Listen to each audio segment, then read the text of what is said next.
Rove Live, brought to you by the car that likes to party, the fun-filled Mitsubishi Lancer Coupe. Think. Yellow. See. Blue. Imagine. Yellow. Feel. Blue. Want. Yellow. Need. 10. Seriously. 10's Late News with Sandra Sully. Tonight, your wealth takes a walloping as super funds feel the impact of stock market madness. A big boost to the prospect of a full-scale Telstra sell-off. The point about Telstra is this, that it's half private owned, half government owned. It's in no man's land. And the Runaway, a pilotless light plane, puts passengers in a spin. First thought to come to mind, it's maybe someone had stolen the blasted thing. Then I saw a pair of legs behind the aeroplane trying to catch up with it. You know, someone running like crazy to catch the thing and wasn't slowing down. Hi there. Also tonight, why airfares are set to jump, a railway pile-up turns to a terrifying inferno, and a proud, adoring mum with the future of her species in her arms. But first tonight, fears for retirement nest eggs as global stock markets go on a rollercoaster ride. The latest turmoil sparked by corporate scandals in the US. Edgy investors and their nagging fears about dodgy corporate accounting. It's a volatile recipe that took Wall Street on a 400-point dive. Even a cheerleading speech by the president failed to stop the slide, despite his belief that the US economy is strong, but simply unable to maintain the 90s boom. There was no tomorrow when it came to, the stock markets and corporate profits. And now we're suffering a hangover for that binge. Bargain hunting investors finally turned the Dow Jones around in the last 90 minutes of trade, but not in London, where the market hit a 5.5-year low that wiped $150 billion off British shares. Investors here resisted the international panic. While our market has been less volatile, Australians are not immune from the effects, especially when you consider retirement income and the fact that many will see negative returns on their superannuation statements this year. The average superannuation fund will own about 25% of its money in international shares. So obviously if the markets fall 25%, that has a big impact. Super funds will report average returns of -4% this year, and those relying on superannuation income fear tough times ahead. The confusion and the chaos and the fact that this can happen to your nest egg is very, very worrying. The advice, though, is to remain calm. It's not good news, certainly, the -4%, but when you go over 3 years and 5 years, the returns are closer to 4% or 6% over the rolling 5 years. But the gloom is contagious. 2 surveys out today show Australian business confidence is at the lowest level in 8 months. Eddie Meyer, 10 News. Comsec's Tom Petrovsky joins us now ahead of tonight's Wall Street opening. And Tom, some words of wisdom eagerly anticipated from the world's most powerful money man tonight. You're right, Sandra. Alan Greenspan is the most important man in financial markets. And the effect that he has on these markets is a little bit like a headmaster walking into a rowdy classroom. The fun and games stop. Everybody stops to listen to what he has to say. And part of the reason that tonight's speech is so crucial is because of the white-knuckle ride that we've seen in world markets over the last couple of weeks. What we'll be looking for from him will be some sort of indication as to what these markets are going to do over the next couple of weeks. And most Australian investors will be pretty interested in what he has to say as well. Yes, it may well shape our market tomorrow. And of course, Tom Petrovsky joining us a little later with a full report on the day in finance. A big boost tonight to the highly controversial full-scale sale of Telstra, the federal government unveiling a watchdog with a crucial role. It was a case of mistaken identity in Melbourne this morning. Mr Downer, what's more important? My name's not Downer, by Sorry, the way. Mr. Beg your pardon, Mr Costello. But there's no mistaking the government's intention to sell the rest of Telstra. The National Party is suddenly discussing how to divide the spoils, but it all hinges on a new report into bush services. The PM and I have had some preliminary discussions about that. We're finding fruitful ground. The Treasurer says services will improve before any sale, but the profits should pay off national debt. The point about Telstra is this, that it's half private owned, half government owned. It's in no man's land. Telstra is not in no man's land. Telstra is an organisation that needs to deliver better services more affordably to the whole of Australia. In a bid to show it's sincere about improving services, the government has unveiled new reliability measures. Well, consumers will have increased confidence that where there are multiple faults in an individual telephone line, that they'll be fixed speedily. Fines of up to $10 million can be imposed on phone companies if they consistently fail to fix problems. But the opposition claims the so-called Network Reliability Framework will become impossible to regulate if and when Telstra is sold.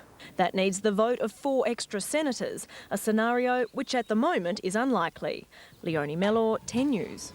It's crunch time for Labor leader Simon Crean in his bid to modernise the ALP and reduce trade union power within the party. A meeting of the ALP National Executive next month will consider reforms recommended by political veterans Bob Hawke and Neville Wran. Then there will be a special national conference to consider scrapping the 60-40 rule which favours unions. Observers say the conference is a hurdle Simon Crean must clear to secure his leadership. I will be going flat out to get the reforms that modernise the party. Airfares are on the way up. Landing fees at airports across the nation have taken off, leaving consumers to foot the bill. The privatisation of major airports was a massive windfall for the government, but it's now sparking anger among airlines forced to pay higher prices for landing fees and airport services. Cut-price operator Virgin Blue says the increases threaten the future of competitive airfares. We can't have high charges and low fares, it just doesn't add up. Sydney Airport set the pace last year with landing charges up 100%. Now Melbourne's fees are up 40%, Brisbane up 50%, Perth up 70% and Adelaide up a hefty 130%. It means some foreign airlines are looking at pulling out of Australia altogether or cutting back to service just Sydney and Melbourne. Air passengers may well be left to pay the price of privatisation as the new private owners of Australia's airports seek even greater profits. Consumers will have to pay more. The airlines in the present environment worldwide can't absorb these sorts of cost increases. But after picking up more than $5.6 billion for Sydney Airport, the government defends the price increases.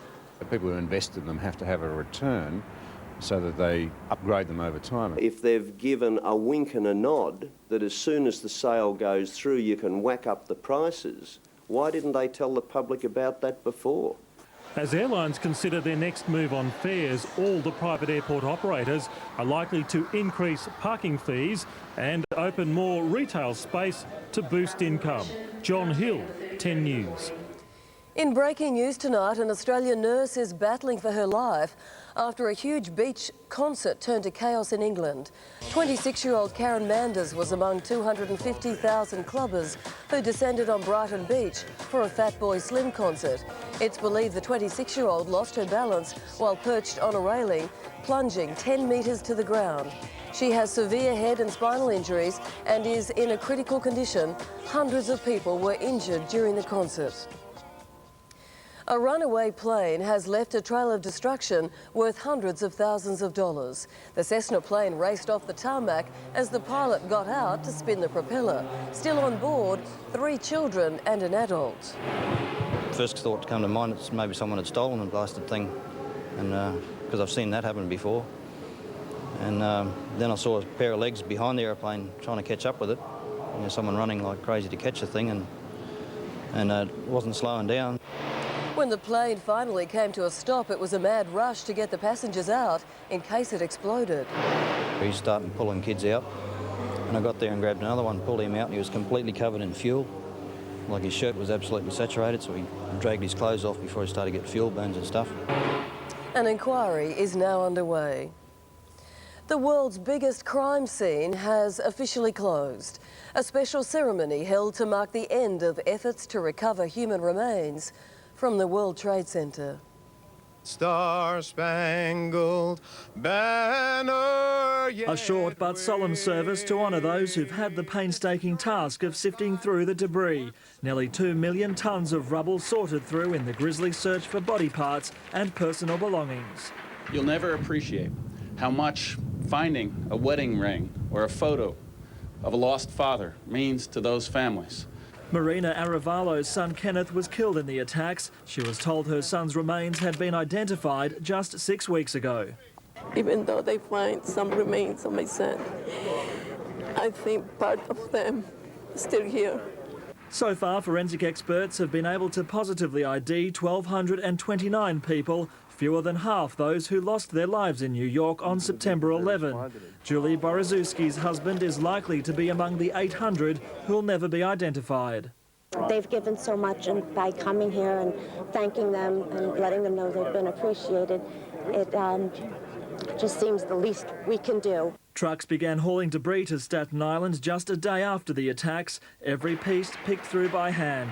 In the end, some 54,000 individual items, from passports to watches, were recovered. We did everything humanly possible that could be done looking through this debris. Paul Lamond, 10 News. After the break here on 10, a long battle with illness ends for a brave Australian. A man arrested over terrifying home invasions and a desperate call for help from drought-stricken farmers.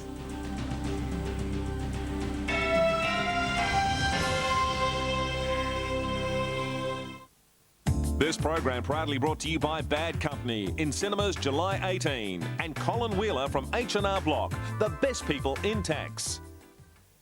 Attempted suicide, blackmail, confessions, double dealing, murder. He's in the middle of it all. The stunning finale is the most powerful episode yet. I think her heart has stopped. The Guardian, 8:30 Wednesday. As you know, I'm a great believer in industry super funds. They follow prudent yet innovative investment strategies so you get competitive returns. But here's the big difference. Unlike some super funds, with an industry super fund, all the profits are for members. They don't pay dividends to shareholders or commissions to sales agents. So the fees are lower. Competitive returns, lower fees, and all profits for members can mean more for you when you retire. It's the super of the future. The big red ball is getting bigger. Lotto's Wednesday night draw has jackpotted to $1 million. So get your entry in now for Lotto's $1 million jackpots. Red ball, Because 65% of cavities happen in the back teeth, Reach created a brush to squeeze twice as far behind back teeth as an ordinary brush to get to those hard-to-reach places. So reach out for new Reach Squeeze. Hi, can I just get a name for that, please? Yeah, my name's Kelly. What's yours? I'll have a Midori and lemonade, thanks. You just don't get over a trip to Thredbo? Sure. New Optus Business Edge gives you the advantage with off-peak mobile rates during business hours when you need them most. Just 10 cents for 30 seconds. To switch to Optus Business Edge, the $2 jackpot lottery has lots of prizes and great odds. Wouldn't that be a handsome reward? You ought to buy yourself a lottery ticket.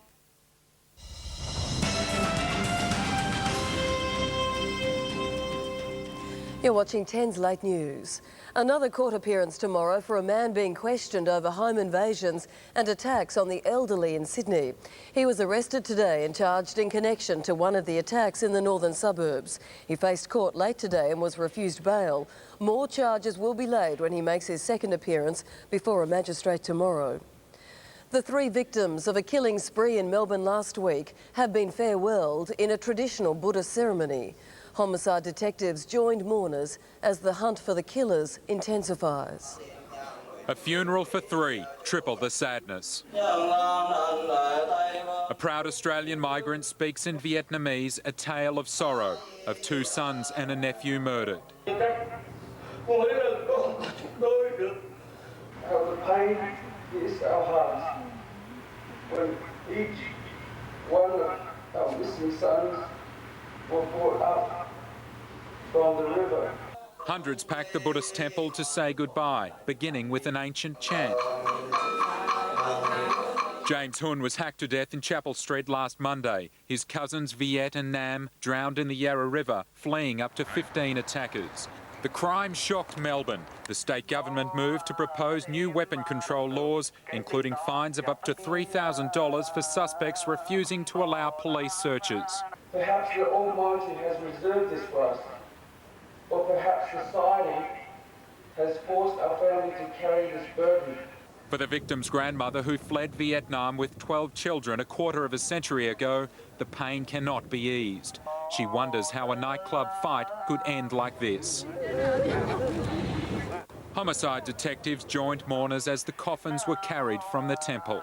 Meanwhile, the hunt for the killers continues. Police have some suspects, but must double-check their mountain of evidence before laying any charges. For peace of mind, the victims' families hope that sooner rather than later. Paul Kennedy, 10 News. The euthanasia debate has been reignited by the death of a woman who set up the world's first bone marrow register. Shirley Nolan took her own life after more than 2 decades battling Parkinson's disease. Shirley Nolan was no stranger to battles, and she decided to take her latest into her own hands.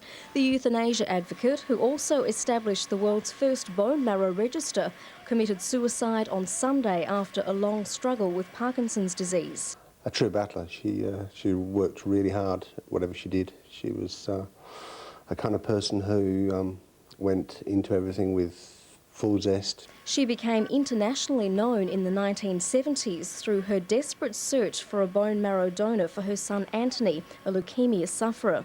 Shirley's family says her death at the age of 60 has come as a shock. Hurt. You lose a great person, a great sister.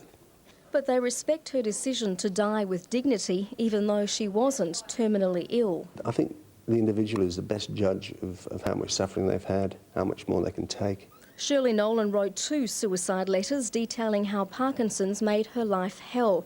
I cannot even move, speak or breathe. I am further demeaned by staggering, shaking and falling, appearing to be inebriated.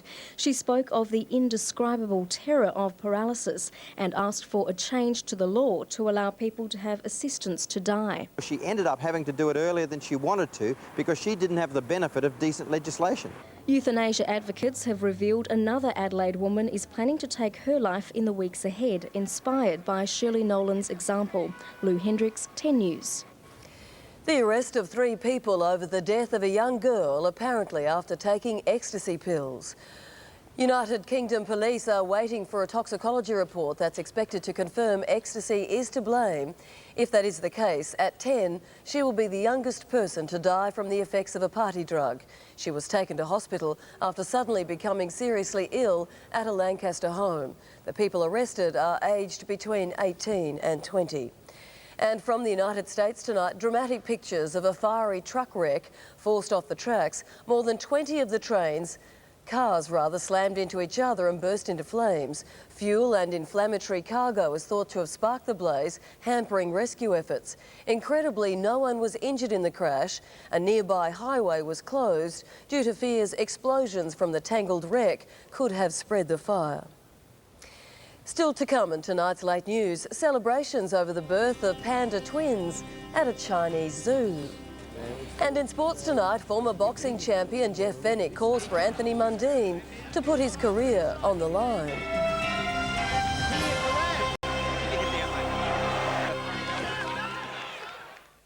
He sat back and watched Dennis sweep Carol out from under him. But this time, he's not giving up without a fight. Ed, what are you doing here? I got something I need to say to you. The must-see season finale, Ed, 7:30 Thursday. With mixed GIO home and contents insurance, he can also get limited accident and illness cover for his best mate, Spud. Talk to GIO on 13 10 10 for home and contents insurance that leaves you and your best friend free to get on with life. Warning, the following scenes will be recognised by some viewers. You seen that order for the US? No. Oh, there it is. Hey Ernie, phone, it's urgent. Yeah, righto. There's got to be a better way. There is the Crown Rack and Stack system, your one-call solution to warehouse chaos. For just $13 a day, you get a Crown lift truck, racking and a bonus hand pallet truck. The total warehouse package. Crown 131604. In this left, in this left.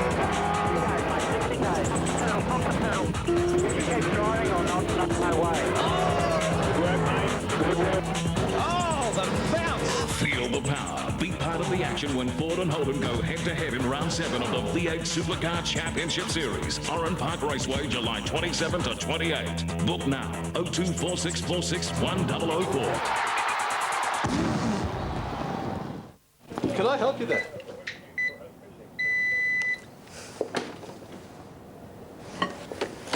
Thanks.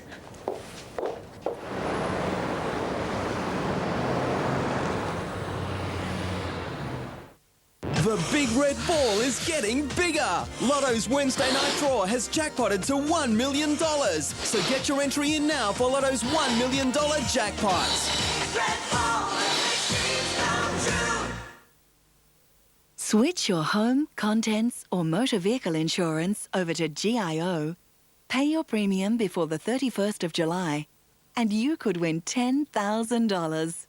Talk to GIO on 131010. You're watching 10's Late News. AFL club Collingwood is denying any wrongdoing in accepting a $250,000 sponsorship deal from the now defunct insurance company HIH.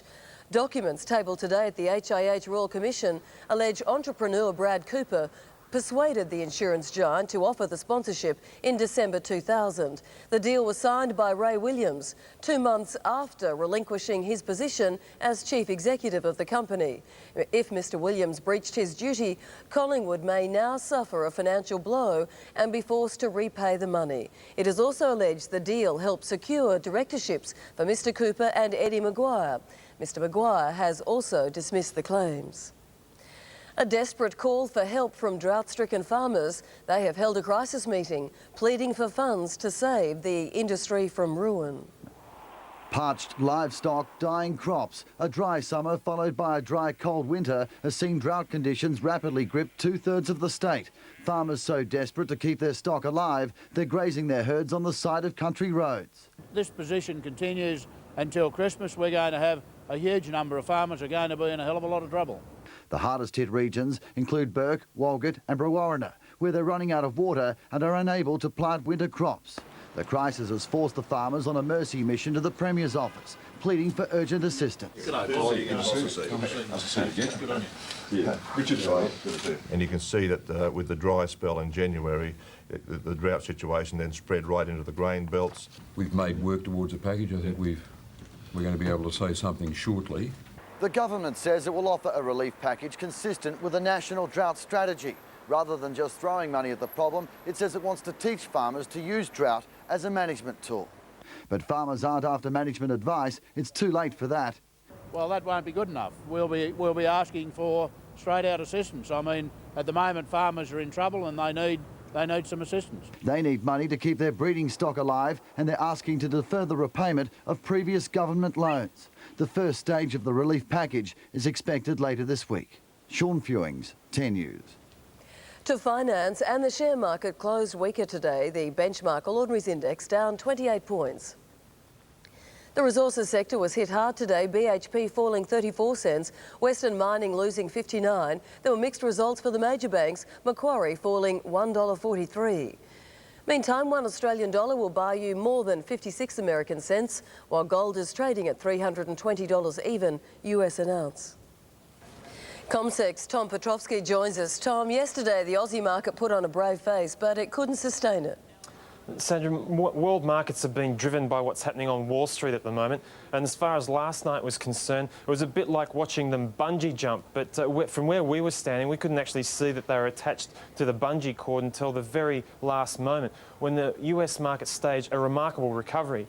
So as far as today was concerned, investors, having seen that, found it a little bit hard to reach for their wallet and shell out money for shares. So we saw broad losses in media leaders, resource leaders and financial stocks as well.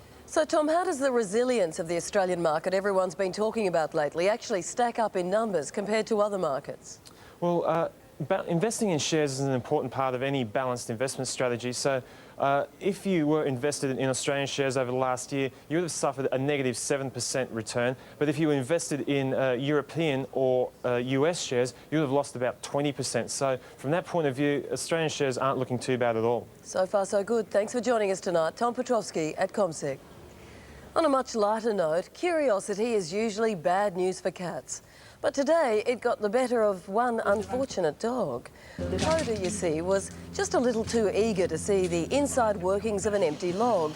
And once she decided to make her thorough inspection, there was no backing out. Putting snow dogs to shame, this husky's adventure caused quite a stir. It took the efforts of a vet, the RSPCA and the New South Wales Fire Services to help the pup with some very delicate chipping, chopping and sawing. Coda eventually free at last. From now on, Coda will now be sticking to sticks rather than logs. And it may not look like it now, but this furless little creature will one day be a giant panda. He's one of twin pandas being hailed a medical miracle born by artificial insemination at a China zoo. Mum Ying Ying is not coping very well. You see, pandas don't give birth to twins naturally, so one will have to be raised by zoo staff. The tiny pair among just a handful of twin pandas to survive beyond birth. Just ahead, what Mother Nature has in store weather-wise. And Bill Woods joins us with the day in sport. Thank you, Sandra. A busy night at the AFL Tribunal. We have a betting furore in the NRL. And Lance Armstrong's hold on the Tour de France pursuit broken.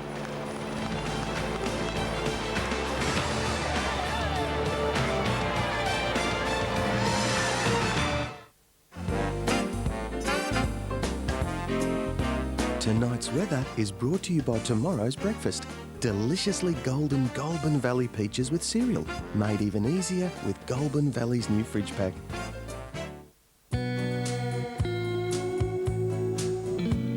What a wicked game to play to make me feel this way. What a wicked thing to do to make me dream of you, and I don't want to fall in love with you. Thanks, mate. It's chockers. Whoa, fellas! Guys!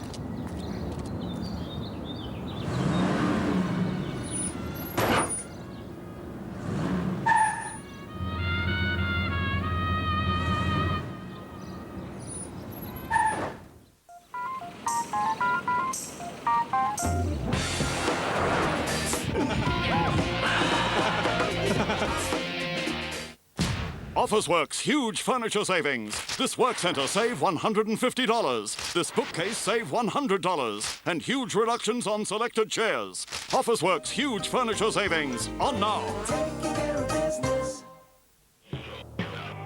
This Thursday's Powerball jackpot is $12 million. Don't miss Thursday's $12 million Powerball jackpot. You could spend the rest of your life. Pardon me, girls, is that a Goulburn Valley fruit snack? Fresh picked from the tree. It tastes so good to me. Fresh picked from the tree. Tonight's weather is brought to you by tomorrow's breakfast. Made even easier with Goulburn Valley's new fridge pack. To the national weather picture now, and from the satellite, thick cloud and showers are sweeping across Tasmania in the wake of a cold front. Showers also creeping into Victoria and South Australia. Onshore winds are pushing showers onto the northern Queensland coast, cloud increasing in the south of WA as a cold front moves into the region. So the forecast, sunshine for most of the east coast, cloud in Melbourne tomorrow, showers in Hobart and Adelaide, windy in Perth, sunshine across the top end. And that's all from 10 News for now. Bill Woods is standing by with Sports Tonight. From the team, thanks for joining us. See you tomorrow. Good night.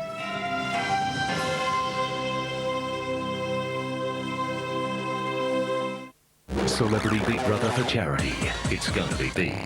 8 celebrities helping the kids of Australia. And all will be revealed in a 90-minute premiere where you get to vote in a celebrity to sleep over. Celebrity Big Brother for charity starts Sunday.